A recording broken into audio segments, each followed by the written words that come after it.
बिस्मिल्लाहिर्रहमानिर्रहीम अस्सलाम वालेकुम दोस्तों। न्यूज़ पैलेस ਦੇ ਨਾਲ ਸੈयਦ ਇਬਰਾਰ ਨਕਵੀ ਤੁਹਾਡੀ ਖਿਦਮਤ ਵਿੱਚ ਹਾਜ਼ਰ ਹੈ।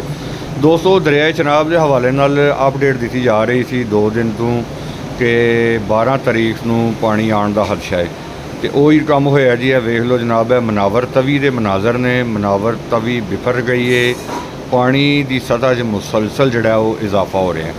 ਅੱਗੇ ਹੈਡ ਮਰਾਲਾ ਦੀ ਅਗਰ ਗੱਲ ਕਰੀਏ ਤਾਂ ਹੈਡ ਮਰਾਲਾ ਜਨਾਬ ਇਸ ਟਾਈਮ ਚੱਲ ਰਿਹਾ ਜੀ 1,60,000 cusec up stream. Down stream चल रहा जनाब 1,40,000 क्यूसक। तो फ्लो स्टेटस जोड़ा ना ये जी लो flood capacity level 11 lakh cusec है। उस तो बाद हैड हानकिया आ गया इत्थे जनाब 70,741 अप स्ट्रीम है तो जनाब तकरीबन 65,000 क्यूसक जोड़ा वे वो डाउन स्ट्रीम चल रहा है। यह भी नॉर्मल है। अगे हैड कादराबाद आ गया इत्थे जनाब 53,493 अप स्ट्रीम चल रहा है। डाउन स्ट्रीम चल रहा है जनाब 37,491। यह सूरत हाल जनाब अज की चल रही है। अज जनाब 12 तरीक तो जनाब मंगल का दिन है जी।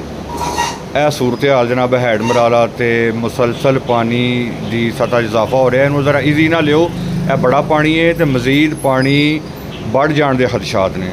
अल्लाह ज़ात पाक तुहाडी सब की हिफाजत फरमाए।